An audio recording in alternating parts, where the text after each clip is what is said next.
brand ambassador sebuah brand kecantikan?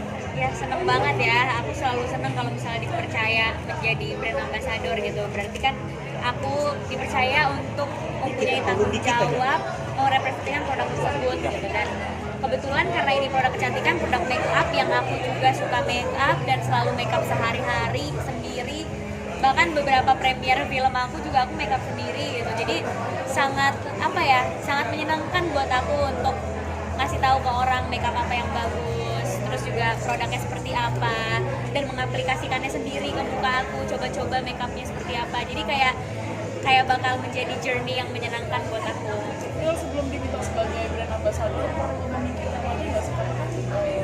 Bisa dibilang jadi brand ambassador juga nggak? Iya. Kalau generalnya pasti dipikirin lagi. Kalau misalnya kita nggak pernah tahu brand itu tersebut apa gitu, pasti harus di research dulu sebelumnya. Karena kan suara berangkat dari rumah jam 6 aku ke make up gitu. Karena mungkin jurusannya public relation, aku harus make up presentasi dengan bagus gitu kan.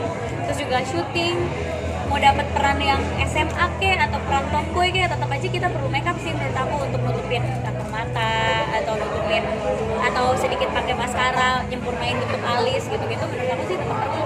Kalau make up bisa jago make up? Jago ya, kalau jago banget itu SMA kelas 3 lah, jago banget. SMA kelas 1, 2 masih suka liatin YouTube, terus masih belum terlalu hobi beli-beli makeup kan waktu SMA karena masih sekolah juga.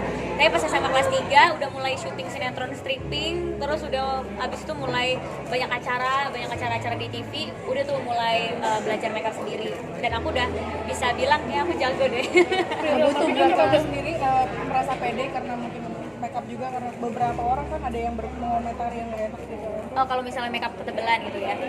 Jujur setiap orang kan punya kekurangan mukanya masing-masing nih. Kayak misalnya aku nih, I have round face. Jadi aku nggak pede kalau nggak pakai shading gitu. Ya nggak apa-apa juga gitu. Karena kan makeup bisa bikin kita lebih percaya diri kan. Makanya aku kayak nggak apa-apa makeup kuliah pakai shading segala. Yang penting kita pede di kampus dan bisa jadi lebih enak moodnya. Karena kalau kita pede kan mood kita juga ke bawah kan. Jadi aku tetap aja mau makeup senatural pun aku pasti pakai shading, terus tetaplah disempurnain alisnya, walaupun udah ada alisnya tapi tetap disempurnain, tetap pakai lipstick gitu.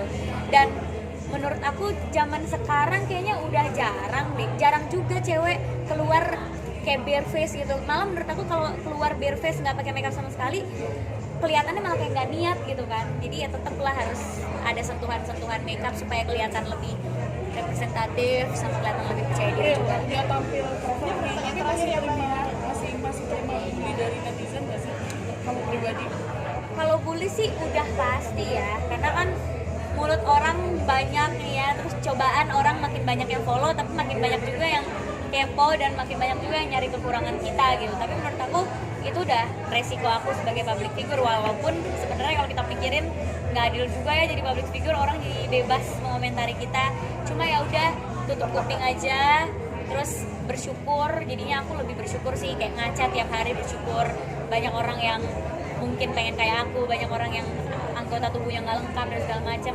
Jadinya kita makin terbuka lagi untuk bersyukur sih. Makin dikata-katain, makin dilihat kekurangannya, justru makin kita sadar sama kekurangan kita dan makin bersyukur lagi. Tapi kalau produk YOU ini karena ceritanya aku memang ceritanya tadi aku udah cerita, aku udah pakai sebelumnya dan nggak pernah kepikiran bakalan jadi brand ambassador. Kayak ya aku nyoba beli aja gitu, nggak pernah kepikiran bakal di endorse atau bakal brand ambassador. Jadi kayak ya udah pakai. Terus sama teman-teman aku juga kita sering nge-review makeup juga kan di kampus karena jurusannya public relation. Dan tiba-tiba jadi brand ambassador kecantikan yang produknya juga makeup, aku yang kayak hah kayak lucu aja gitu, padahal aku udah nge-review duluan, sudah pakai duluan. Sekarang aku dipercaya jadi brand ambassador, jadi nggak mikir dua kali karena aku udah tahu produknya gitu. Real mungkin lebih sering menggunakan makeup sendiri tanpa menggunakan MUK. Alasannya apa? Alasannya waktu dan misalnya acaranya aku di luar kota kan agak sulit ya, aku harus ngelok jadwal MUA-nya berarti 3 hari gitu. Misal acara sehari tapi aku harus lock 3 hari untuk berangkat sama pulang. Terus juga kalau sama MUA kan lebih lama, kita waktu make up-nya kayak 2 jam gitu. Nah kalau misalnya aku emang lagi pengen yang simple terus keluar kota, biasanya aku make up sendiri. Kayak premier film di Bandung adalah make up sendiri gitu, make up sendiri karena pengennya cepet, terus acaranya di sana padat, nggak bisa lama makeupnya gitu. Makanya biasanya makeup sendiri. Sama nggak tahu ya, kayak aku seneng aja sih makeup sendiri. Jadi kayak acara-acara Diwali lah, acara-acara premier atau apa, biasanya aku emang makeup sendiri. Ya, tapi pernah nggak wajah berpengaruh kalau misalnya nggak cocok gitu, pernah sampai salah pilih produk? Mungkin aku bisa bilang kulit aku kulit badak kali ya. Iya sumpah, aku bisa bilang aku kulitnya sensitifnya bukan di makeup gitu, sensitifnya di kalau misalnya aku salah pakai produk skincare atau apa, karena kan itu langsung kayak nyerap untuk nutrisi kulit kita kan. Tapi kalau makeup kan abis itu hapus, dan aku orangnya tuh rajin, jadi kayak abis selesai pakai makeup langsung hapus yang bersih, cuci muka, jadi tidur itu udah dalam keadaan bersih gitu. Makanya nggak terlalu, dulu memang sempet yang sensitif banget kulit, tapi karena udah mungkin udah kebal kali ya pakai makeup tiap hari gitu kan, syuting tiap hari kena lampu, jadi lama-lama kulitnya juga jadinya menyesuaikan gitu. Hari-hari makeup nggak sih? Makeup